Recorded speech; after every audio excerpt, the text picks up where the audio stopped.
Hey, what's up, PA? Well, nothing. Howling with a homie. Just, hooty hoo. Your jaw doing okay? It's getting there. All right. Fingers crossed. Next Friday, June 12th, it'd be exactly 2 months, and that's the date that hopefully, thoughts and prayers, T's and P's, and I can get all this metal out the mouth, and put the gold back in the mouth, though. I don't care what the press conference hasn't started, right? Nope, not yet. I don't care what Abbott, Lonnie, Emily, Swedberg, Crusham, or Anselmo say about how you sound. I think you sound great. Personally speaking, man, Parker Fox was ripping you when you couldn't talk, but, there was a point of that with respect to our most recent guest, Chris Finch, and our favorite NBA team. Weren't a lot of howling with the homie opportunities because of game times, and then all of a sudden, poof, we were gone.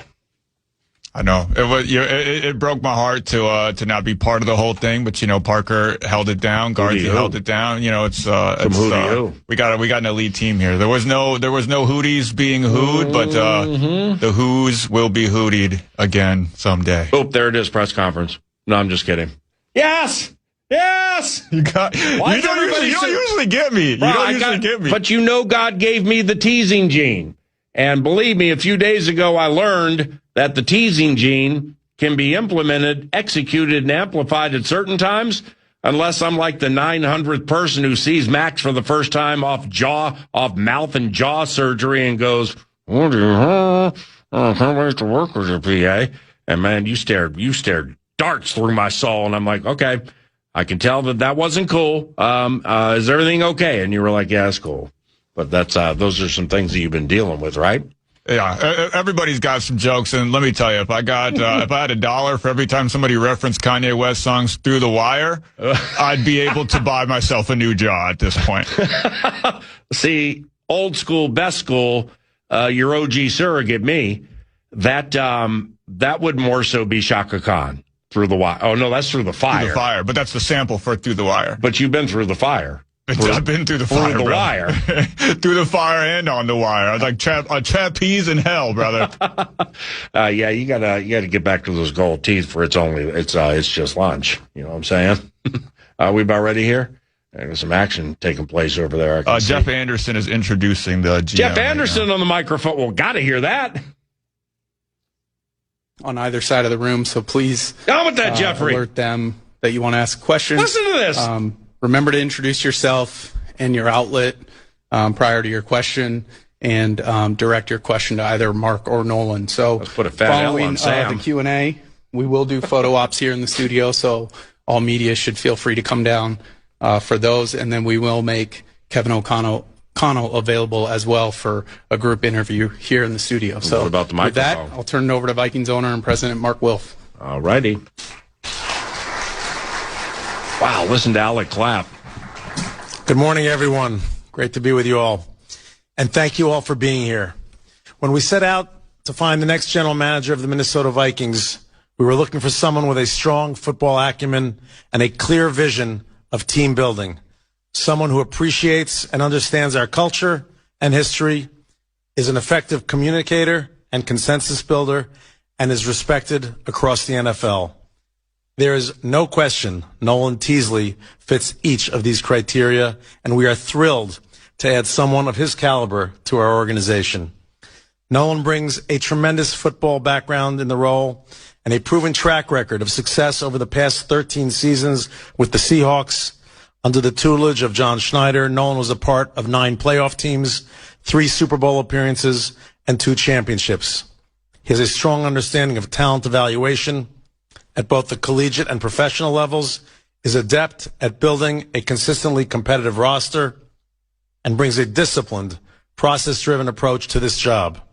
He understands schematics and player traits at a high level, and that knowledge quickly earns him credibility with each coaching staff. What really impressed us in our discussions with Nolan and with people around the league was his wide range of experiences. We have a high level of respect for John Schneider, and John put Nolan in a position to increase responsibilities in every aspect of football operations and allowed him to be a key voice in all areas of roster building. That experience, paired with Nolan's confident but humble presence, stood out throughout this search. Ultimately, this was an extensive process that brought us multiple candidates we believe will be future general managers in the NFL, as well as a strong internal candidate in Rob Brzezinski. Rob is the consummate professional. For more than 25 years, he has demonstrated his character and leadership, and no one cares about the Minnesota Vikings more than Rob. His institutional knowledge and experience remain invaluable, and he will be critical to our future success. Putting Nolan together with Rob and Kevin gives us three strong leaders with complementary skill sets, and we're confident that this is the best outcome for the Minnesota Vikings. I want to thank Turnkey ZRG along with Andrew Miller and Kevin O'Connell for assisting our ownership group through this process. There is no question we improved as an organization. Nolan and Morgan, we are so proud to welcome you and your children to the Vikings family and to the state of Minnesota. We're confident you will love becoming part of this community. With that, it is my pleasure to introduce the next general manager of the Minnesota Vikings, Nolan Teasley. How about that? How about that, Nolan Teasley? Turn the beat around.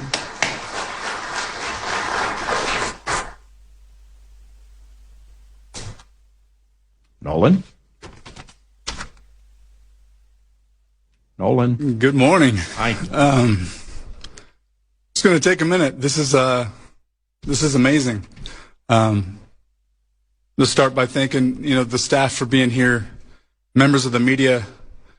I just want you to know that I'm excited to be working with you moving forward into the future, and I look forward to meeting and getting to know each one of you on a personal level. Thank you to Mark Wilf, to Ziggy Wilf, to the Wilf family for providing me this opportunity. Thank you to Kevin O'Connell. Thank you to Andrew Miller for providing me this opportunity. I cannot wait to get to work, and I'm looking forward to moving forward into the future with you guys.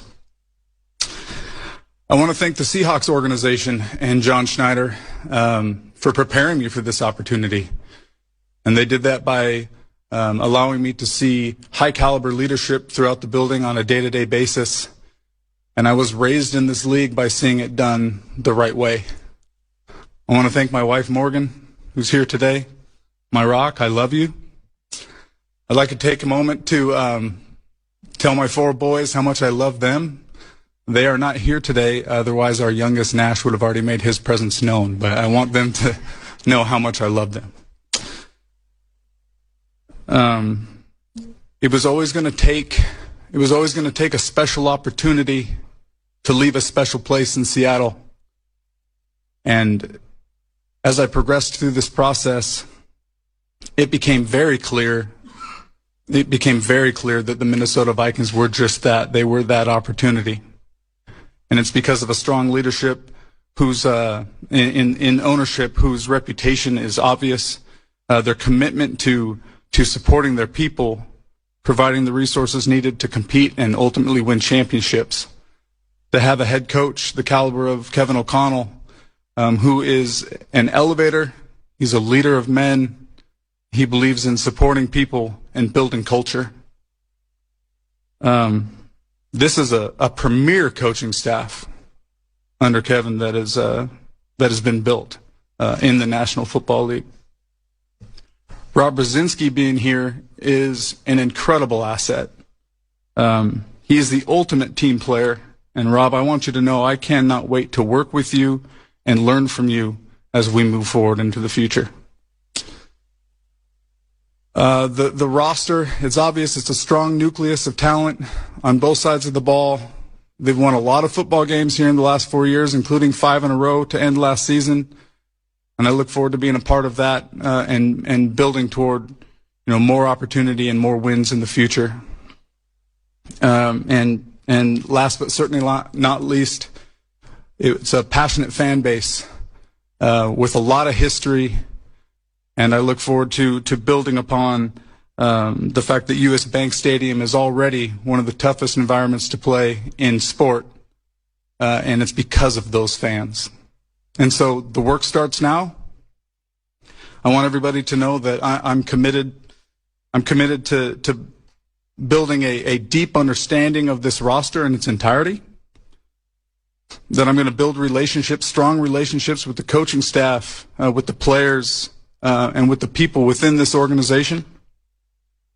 We're going to develop a shared language that drives how we evaluate and how we operate in working toward building a champion on a day-to-day basis.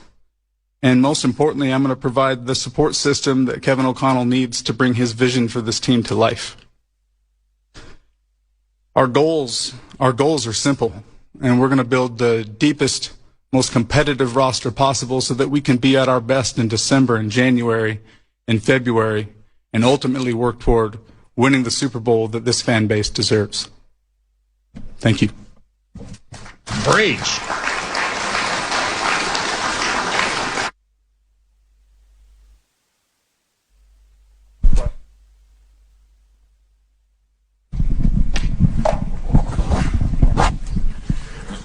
You got it. Nolan to your right. Chris Long from KSTP Television. Here we go. On a scale of rebuild to right there, where do you see this roster right now? Yeah, I believe we're ready to compete right now because they've been competitive. I think I spoke to 9 wins last year, 5 in a row, and we look forward to, continuing that consistency.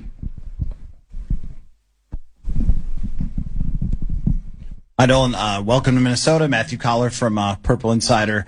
I'm curious, just with your role under John Schneider, there was a lot of stuff that was written on the website about what you did in Seattle's front office. Part of it, though, obviously the scouting side, also working with the analytics department. I'm just curious about how you guys were able to marry those things together in Seattle and how that worked with your role overseeing those different departments. Specifically analytics and scouting? Yeah, yep. Yeah, I look at it, and I've said this multiple times, the way that we look at it is that we're going to be guided by evaluation. We're going to be anchored by data.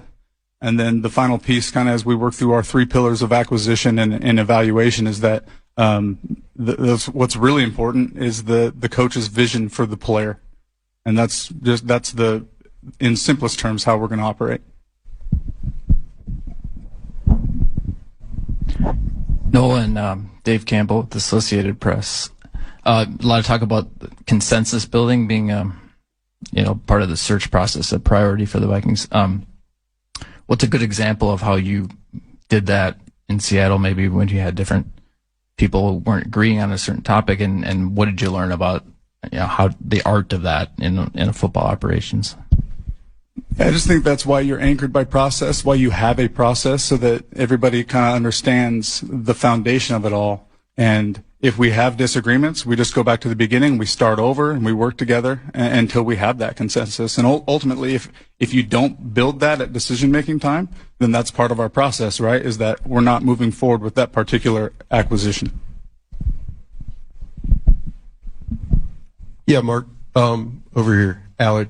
Lewis of The Athletic. Mark, what have you learned about past structures of decision making that was important in how you guys constructed this present structure? Well, I think the number one thing is you just have to have strong leaders. And we're blessed with many strong leaders in this building. We have Coach O'Connell, we have Rob Brzezinski, and that's what we saw here in Nolan. And I think, structure is structure. But, the GM obviously reports to ownership, the coach reports to ownership. But in the end, you want to have the top people. And Nolan, between his high football acumen, being around, and again, John and the Seattle organization, allowing Nolan to be participating in so many pieces of the organization has just made him to be a really strong leader, and he stood out that way. And I think it's a great fit here. Yeah. Hey, Mark. Kevin Seifert from ESPN to your left over here. Hey there. Just following up on that, in terms of leadership and that, just really bluntly, like who's in charge of football operations now moving forward? Nolan is, as far as he's the general manager of the organization. He has final say on the roster of the 53, but in the end, he's going to lean heavily, and he'll say it himself, on our head coach, obviously, and people like Rob Brzezinski in the building that have deep experience and skill sets that are complementary So I think we have it all put together in a great way, and I'm confident that this is a great move for the organization, a great move for the Minnesota Vikings. Hey guys, Judd Zolgad from Score North. Off that point, Mark, too, what do you feel in this situation separates this from potentially some of the past collaboration attempts that didn't go as well as was planned when those hires were made? Again, it's a highly competitive environment, and we're always striving to be the best, and that's what we're trying to bring in here, pieces that fit. So, again, we appreciate Kevin being part of the process in selecting a general manager. We haven't had that type of iteration here, and I think that was a big part of it, their dialogue and communication. And, again, we have great pieces in this building, but Nolan, like I said, just has stood out so many ways through the interview process, through all the references, through our process. We spoke to the John Schneider and the coach there and the whole organization and around the league as well. And the marks were high and nothing through our process different from that. So I think it all fits well together. Each process stands on its own. And obviously the difference is going to be we need to get where we need to get, and that's winning championships. So that's what our goal always is. So, Will, just to be clear here too, Kevin, Nolan, and Rob all report directly to you, or how's that going to trickle down? No. Nolan, the general manager, reports to ownership as well as the head coach. Rob is part of the football operations and football organization that's under Nolan. So, again, in the end, that's the structure. That's the way it is. If it comes to structure, we've got a problem, okay? The end result is making sure leaders collaborate, work together. And, again, kudos to Rob and the effort he led this past few months, getting our draft process and collaboration working well in the building.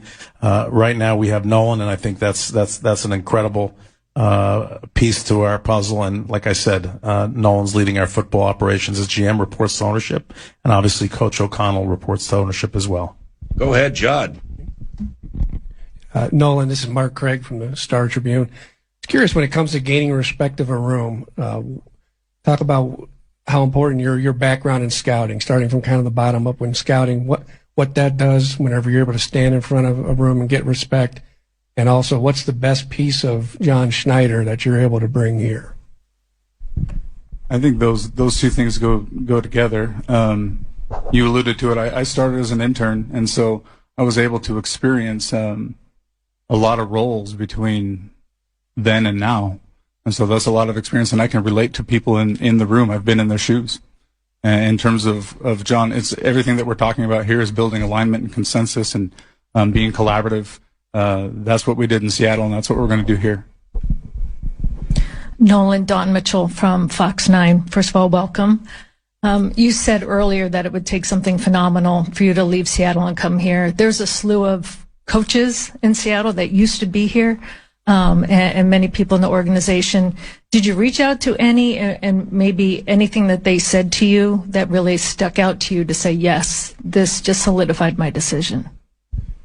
Yeah, I talked to people throughout the process. Matt Thomas, who was here recently, I speak to him a lot. You alluded to coaches that have worked with Kevin. Mm-hmm. Nothing but glowing things to say about Kevin, about the organization, and that helped make this decision really easy when I was provided the opportunity. Nolan, right back here, Ben Gessling from the Minnesota Star Tribune. When you talked about collaborating with coaches and getting a vision for what they see in a player, what is that process like for you in the front office side of learning from a coach of what he wants and then applying that to how you select players? Well, that's going to start immediately. We're going to get with the coaching staff, and we're going to talk about what their vision is for the systems, the players that they need to effectively operate within the scheme, and it's ongoing. Because there's levels of football, but we're going to get into the weeds and we're going to start working together immediately. And when we're talking about acquisitions, we're going to meet and communicate and continue to move forward in that way.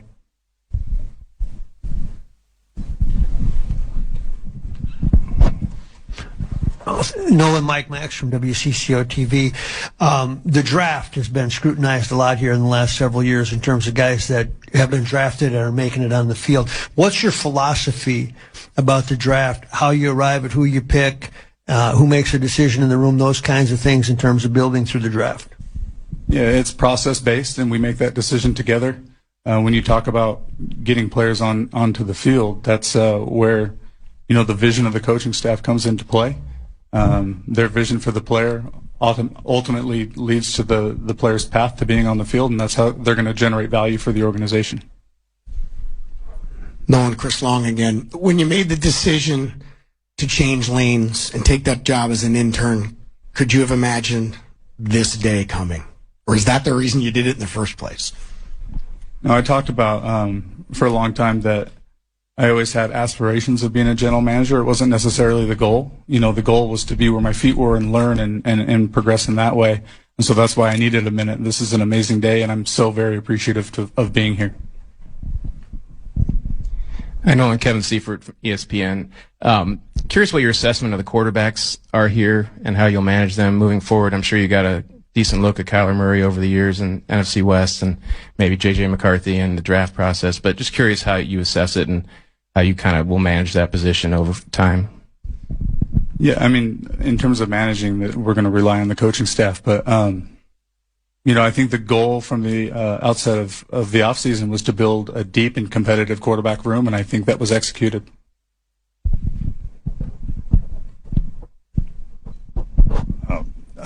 Nolan, Charlie Walters, St. Paul Pioneer Press. What was that? Apparently you sent a lot of letters to teams and asking for an opportunity. What was that like when all the rejections and your perseverance to continue? Well, there weren't as many rejections. It was just nobody replied.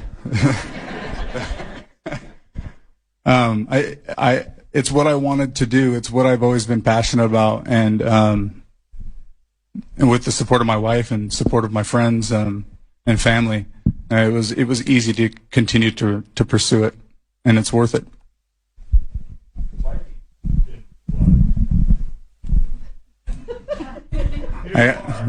They did now, I guess. Over. Nolan, Alec Lewis, The Athletic. What is the genesis of your football passion, like from the earliest time you can remember?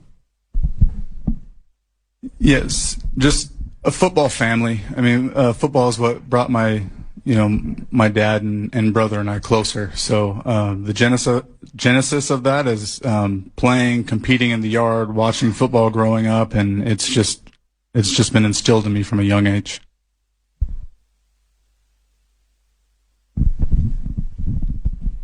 Nolan, you talked a little bit about Kevin O'Connell. Obviously, in 2024, you faced this team. You saw his offense and how it operated. I'm just curious if you could go into more detail about what you see from him and how you plan on kind of making the synergy between you and Kevin right away.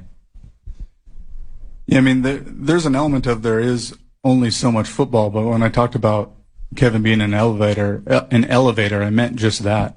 As a play caller, I've admired his career from afar. I think a really good example of that is when he was in Washington and there was a coaching change, he remained in Washington. So people have been seeing what he's capable of for a very long time. Then he goes to LA, had the opportunity to compete against him, and I think he's a premier head coach in this league. What's your plan as well when it comes to, and I know this might take some time, but as far as evaluation of like who's in the building, as far as your scouting staffs, pro personnel, college, things like that, how do you see that playing out just as far as evaluating those folks and potentially bringing in some people that share your philosophy? How do you see that going? I don't know if I would get into depth in terms of staffing or anything in that regard because I haven't been here to assess the people that are here, but I know there's a lot of strong evaluators and a really strong football operation in place. So I would leave it at that.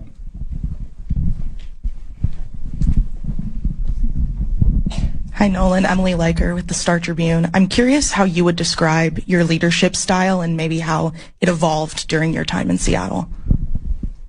Yeah, there's an element of by example, but really at its foundation, at its core, is I want to put people in position to do what they do best and then allow them to do it. And we want to put them in those positions as often as possible. Nolan, going back to the quarterback for just a second, you dealt with Russell Wilson, obviously Sam Darnold, probably two different personalities. What is the quarterback's role, and based on what you've seen, two different Super Bowl champions, in terms of the culture that they create inside it? How important is it, and what do they have to be? Yeah, as I was raised in this league, the quarterback and the head coach are the two most important people in the building, and so we're going to build our operation and our foundation around supporting them so that they can be the best versions of themselves at all times. Yeah, Nolan, what did you feel over on your right? What did you feel was most important as you guys transition from core to core without bottoming out in Seattle from a roster perspective? I think understanding what you have in the building and building around that, right? So just understanding, having a really good understanding of what your strengths are, and then continuing to build around that, while being responsible in free agency and concentrating on building through the draft and supplementing the roster through free agency is probably a better way to say that. And Mark, kind of similar question for you along those lines. How much did that resonate with you guys during this process, that he was part of a regime that won a Super Bowl, was able to pivot from that team without really ever bottoming out, and then was able to do it again with a totally different core? Well, like I said earlier, I think a lot of respect for the Seattle Seahawks organization, John Schneider, the whole team over there, the coach. So, yes, that did have a factor to play in it. But, again, that's got to be along with the person. And I think the way that Nolan carries himself, like I said, his football acumen, his devotion to process and working with others, I think all of that combines. So, yes, it was a factor. Well, a couple more questions here. Hi, Nolan. Kevin Seifert, ESPN. Just curious, more typically the general manager starts in January and jumps right into free agency and draft, and it's kind of hectic, and I'm sure it will be hectic now, but I'm curious, like, to the extent that you can, like, how do you foresee these next few months going in terms of your ramping up, and does it allow you to do that at a different level and speed than if you had jumped in here in January and gone straight into free agency and all that? Yeah, I think you could say the timing is unique, but this job is going to present challenges regardless of the time of year. So we're going to, operate within the time frame that we're given. Again, I'm going to assess the roster in its entirety, and then we're really getting prepared for the fall cycle on the college side, and then the roster reduction on the pro side, as opposed to the draft and immediate free agency.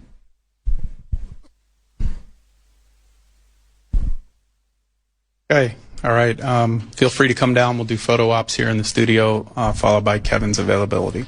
Thank you. That's Nolan Teasley, along with team president and co-owner Mark Wilf from Twin Cities Orthopedics Performance Center, the general manager Nolan Teasley introductory press conference. We'll unpack a couple of things from that and to continue 9 to noon after this. This is 9 to noon on The Fan. From the 1-800-ASK-GARY Traffic Center. KFAN's going all out for America's 250th, dropping $250,000 in cash each weekday between July 3rd, until July 3rd, I should say. You could win your share of $2,500. Listen to the keyword, enter it at KFAN.com, starting at 8 a.m. and plan your ultimate U.S. adventure.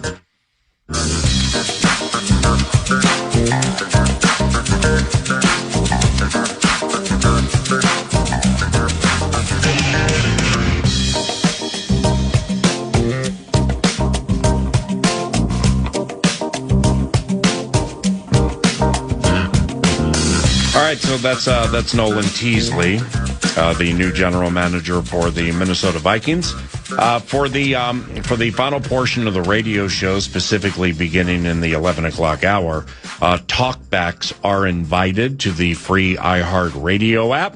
Up to 30 seconds. Really, anything Vikings related that comes to your mind off what you may have just heard from the new general manager, or what you have concocted for yourself when it comes to taking what is good and making it better and getting over the hump. And it's that's analogous to the hour-long conversation we had with Minnesota Timberwolves head coach Chris Finch.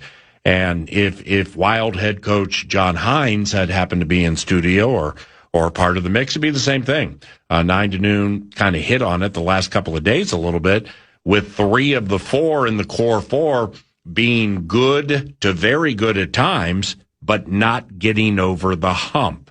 And what goes into getting over the hump? So you can include that via the talkbacks. Also, we will introduce a Timberwolves-related talkback into the final hour of some things that you may have heard that piqued your interest with our elongated conversation with Timberwolves head coach Chris Finch. Once again, that's the free iHeartRadio app.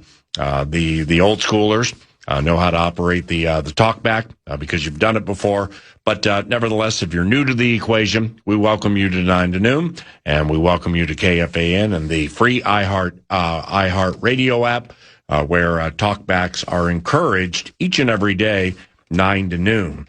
With Nolan Teasley, the new general manager for the Minnesota Vikings, Mark Wilf, the team president, and also a co-owner of the squad. He spoke first and then was peppered by the assembled media with some questions during said gathering. First with the team president, Mark Wilf. I thought it was interesting at one point of the equation where he said Nolan Teasley will have the final say on the 53-man roster. So that there of course will be collaboration, and there will be a cohesive nature to things where the Kevin O'Connell, Brian Flores, Rob Brzezinski, Nolan Teasley, and then the coaches and the scouts and those who put in a lot of work to try to make the team better. Of course, their opinions and what they want and what they need will be heard.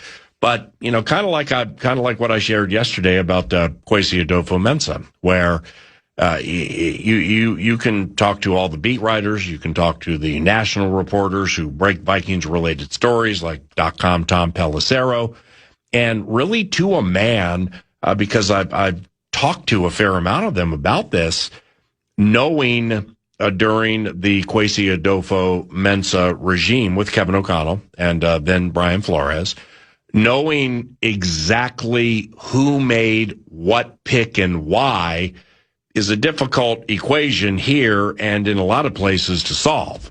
So when you have the title of general manager, if you hit a Jordan Addison related home run, you're going to get pats on the back.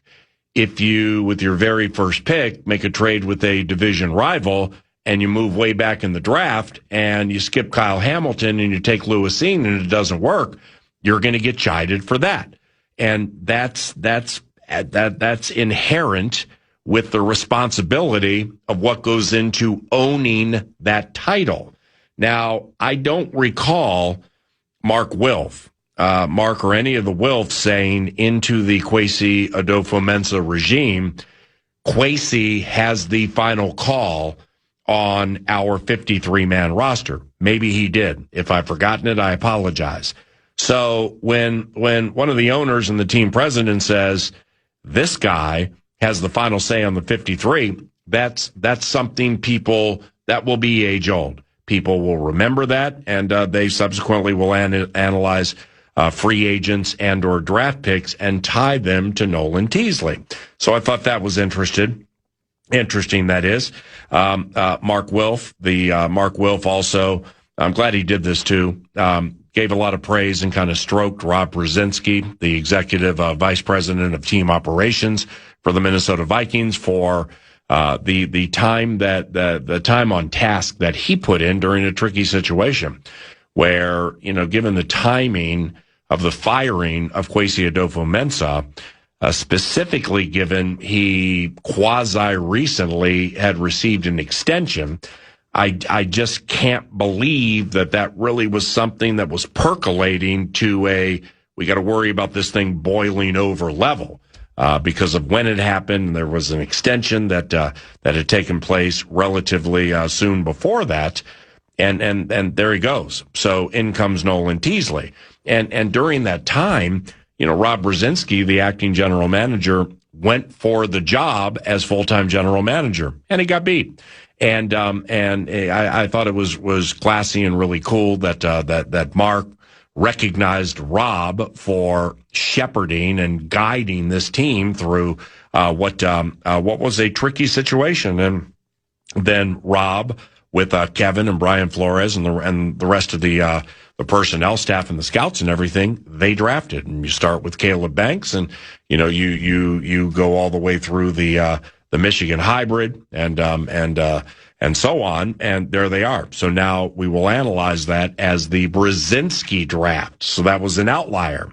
Nolan also recognized a strong nucleus of talent the Minnesota Vikings possess, and he ain't lying with that, because from Jefferson through Addison, Darisaw, and defensively Van Ginkel and so on, the kicker probably is the best in the NFL. There is a strong nucleus of talent here. Now, getting it to mesh and getting it to gel the way they did in Seattle, the place whence Teasley comes, the Super Bowl champions, well, that's the secret to the sauce. And Nolan was pressed on, what I think it was Mark Craig from the Star Tribune who pushed him on what part of John Schneider, GM of the Seahawks, are you bringing here? I can't exactly remember what Nolan's answer was. And by the way, 9 to noon has a sit-down, a one-on-one with Nolan Teasley next Monday from Twin Cities Orthopedics Performance Center. But he did recognize the strong nucleus of talent and kind of in low-key fashion acknowledged that drafting is key. And he didn't say this or really intimate it, but drafting here needs to be better for you to sustain. I've laid it out like this before, and the Vikings of late have done quite well in free agency, but drafting and drafting well is the lifeblood of an organization. So that pumps. Look at the football team as a body. The draft pumps the blood into the system and gives it vitality. Free agency, in essence, is like a steroid that amplifies everything, but it's not sustainable. The interim, not Tennessee, but Rob Brzezinski, one of the things he told 9 to noon at the combine and said recently around the draft is the way things were going with the way the money was being spent and free agency being a quantifiable identifier to make this team good, it just couldn't sustain.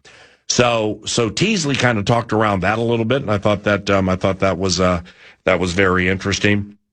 He stroked the fans, never a bad thing to do that. U.S. Bank Stadium sold out every game. 70% of eyeballs in the state are on Vikings games on television. A lot of people listen to them on the radio.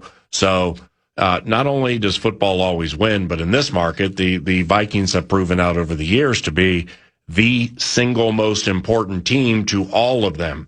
That would include Wolves back. That would include State of Hockey. That would include We're Going to Win Twins, and so on. It all comes back to that, and the fans have a lot to do with it.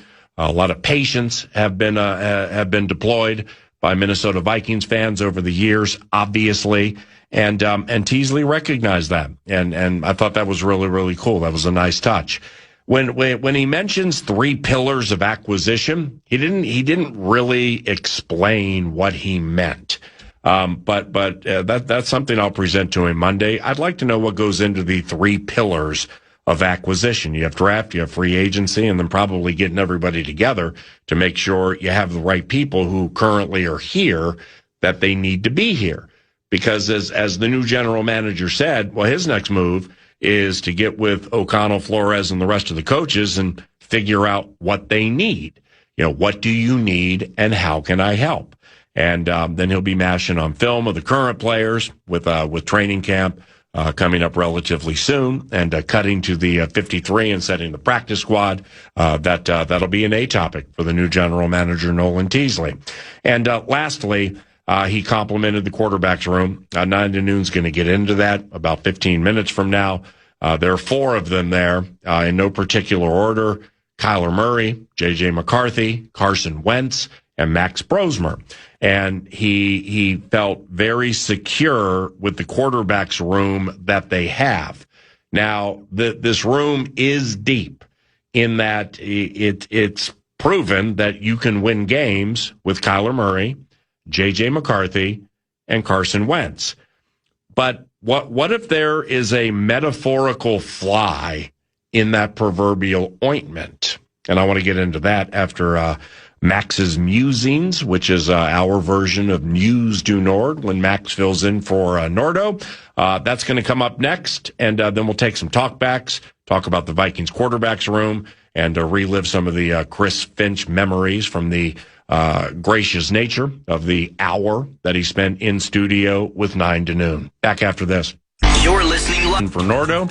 If it were Brett Blakemore, it would be Brett's Bits and Bets. And if it were Nordo, it would be News du Nord, provided by Canterbury Park and CanterburyPark.com. We have live racing tomorrow night, our first Thursday night of the season. CanterburyPark.com for information. $2 bevy of $2 specials tomorrow evening with admission and hot dogs and Pepsis and Budweisers. So come say hello to us on a beautiful Thursday night with a wonderful racing card. 5 o'clock is when we begin tomorrow night. And thank you very much, Canterbury and CanterburyPark.com. And Maxwell, good morning. Good morning, PA. Today it's more Max's Musings with all the rubber bands and the braces my mouth. Then how come I see you for the first time in months and I'm like, I really missed the hootie hoo. I was listening to the phone line. I didn't hear the hootie hoo. And you got mad at me, but now you just did it. Hey, you did? You did. You didn't laugh. You got mad at me because you're tired of this whole ordeal. I am. I'm hungry, dog. Your boy got to eat. So what do you mean you got to eat? I can't eat. I haven't been able to eat in 8 weeks, seven and a half weeks. Outside of like straw-related stuff? Yeah, just smoothies, protein shakes, milkshakes. That's it, dog. I haven't chewed anything. And you don't have any weight to lose. I know, and I've lost like 20 pounds. You've lost 20 pounds? 20 pounds, so your dog. Body fat must be like minus 2% right now. I'm blowing in the wind if it's too strong out there. Well, your Darnell Hillman hair weighs more than the rest of your body. And honestly, it's keeping me afloat right now. It's keeping me buoyant right now. Well, again, I don't care what Abbott, Swedberg, and Lonnie and Emily say. I think you sound great. And I'm really glad that you're on the radio show. My face hurts right now.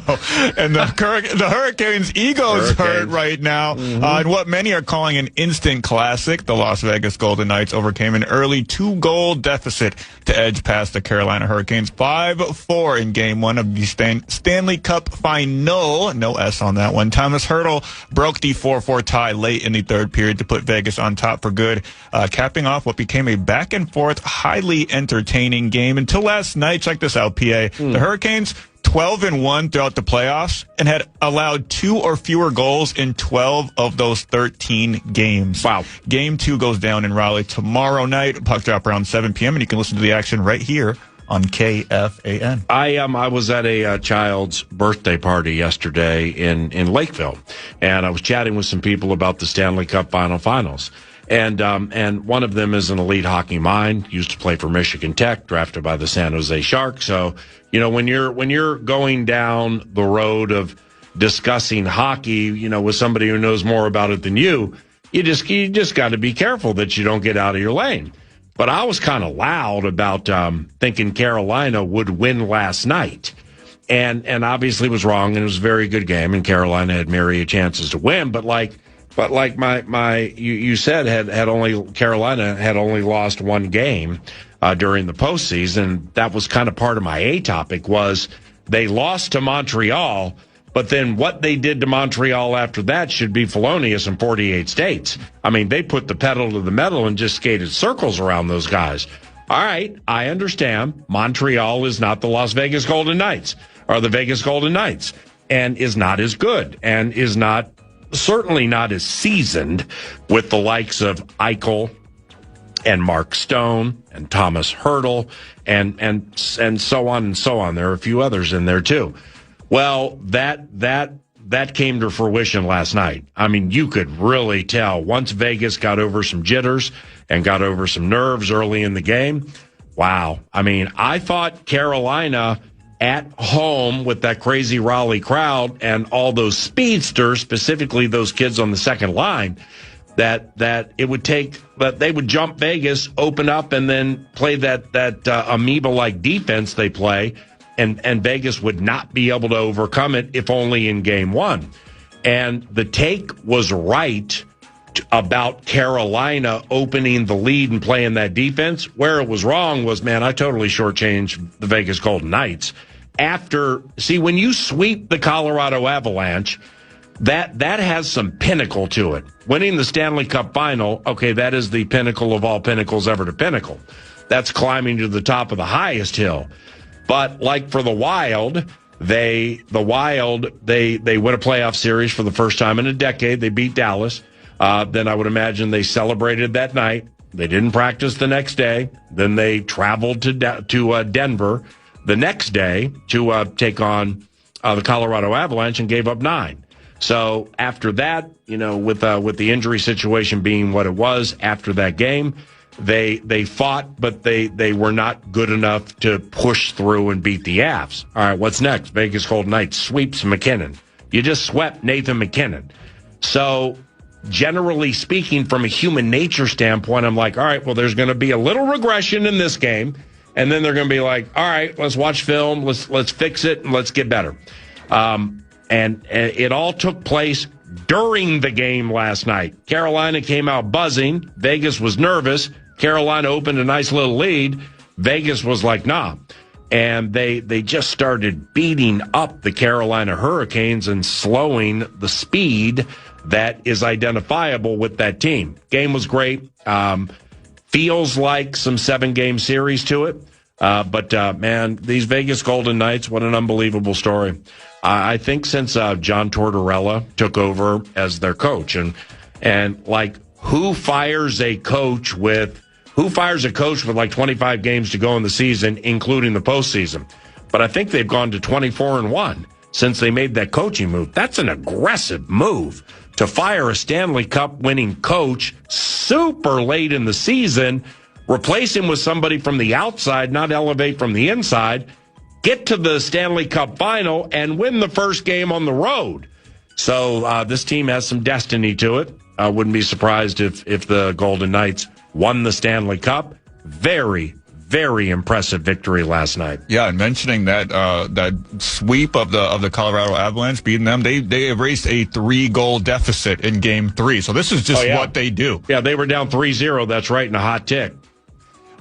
Speaking of finals, Game 1 of the NBA Finals tips off tonight in San Antonio as the Spurs clash with the Knicks. The Spurs are 4.5-point favorites in Game 1. The big question for the Knicks is, will big man Mitchell Robinson play? He's listed as questionable after breaking his pinky last week, and you have to imagine that he's going to factor in pretty big into their plans with it involving Victor Wembanyama. Well, think about how you just phrased that, and you're in the lead back. They don't cut time, but like when Cat comes out for a little bit, Mitchell comes in.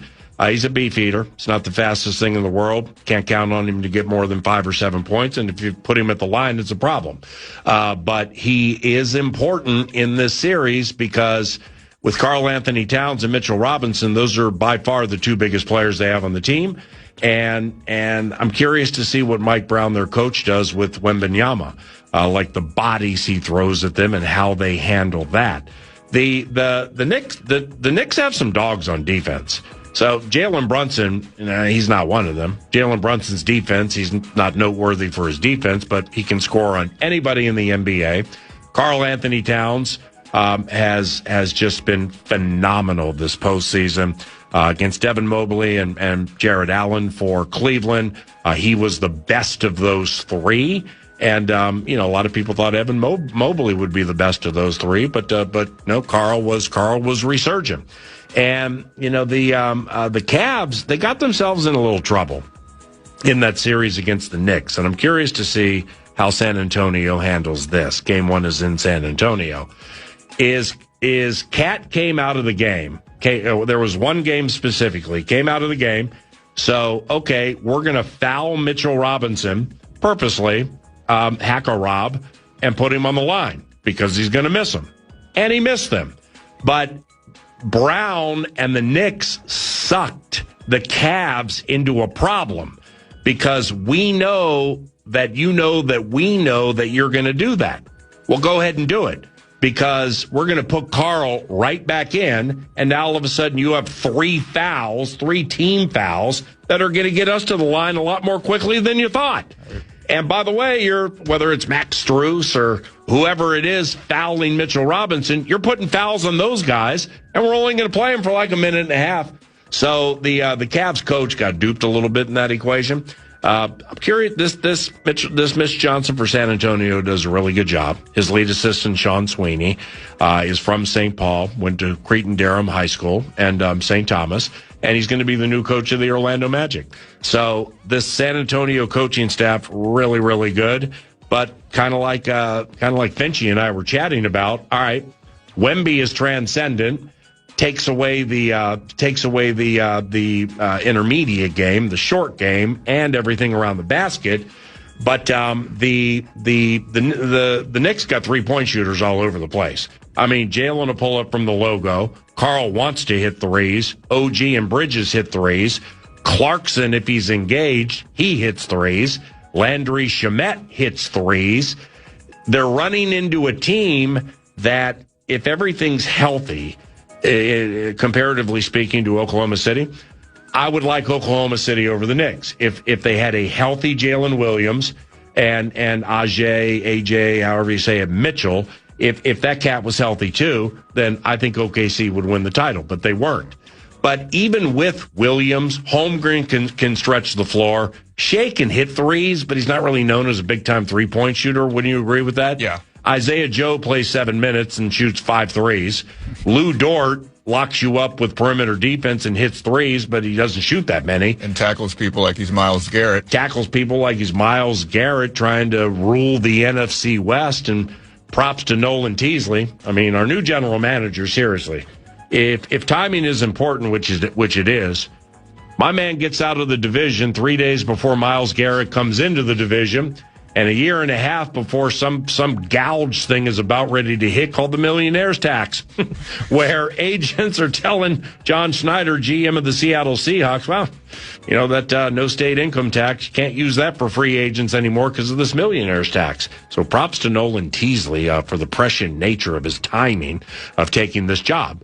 But San Antonio is going to have to chase a bunch of 3-point shooters in this series, more so than they did last series. And I think that could be a factor here. Who do you like to win the series and why? I got the Spurs winning this series. I agree with everything you said. And I was surprised to hear, because almost everybody and their mother is picking the Spurs to win this series, so I'm not going out on a limb here, but I was surprised to hear Chris Finch. He might be the only person outside of the New York tri-state area to be picking the Knicks, but I do think that Karl Anthony Towns is a really interesting cog in this whole thing, because we saw it not necessarily used to a crazy effect, but we did see that Naz Reid in the Timberwolves Spurs series was able to kind of pull Victor Wembanyama a little bit outside of that painted area because of his range, because he's not the typical kind of big man. And if Karl Anthony Towns can do that, and he has, he's not going to ever be, all team NBA defense, but his defense has,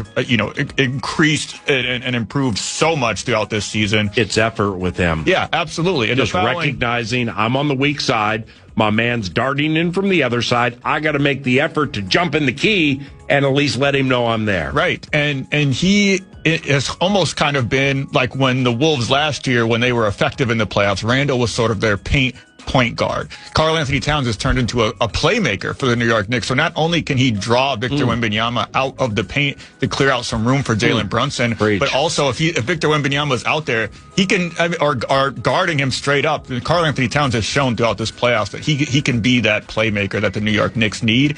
And not for nothing, I mean, they both have as many guards and forwards as the other one, can match up with the other one. Yeah. I'm curious to see how the refs let the physicality, what level of physicality they let the game be at, because if they're going to let it be like how it was OKC versus Spurs, then I think the Spurs have the advantage in the physicality department. But in general, I think points. Those the depth, it's two of the deepest teams in the NBA. Yeah, great points. And Cleveland is identifiable for its tough defense and winning low-scoring games.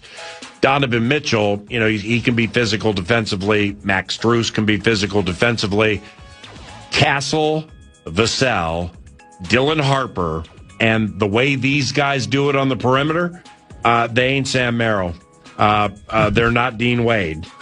Right. Okay, so it's you make a 10 of 10 elite point in my opinion, because Stephon Castle is so big and nimble and wiry and strong. If they let him play the way he wants to play, Jalen might be in a little bit of trouble. Yeah.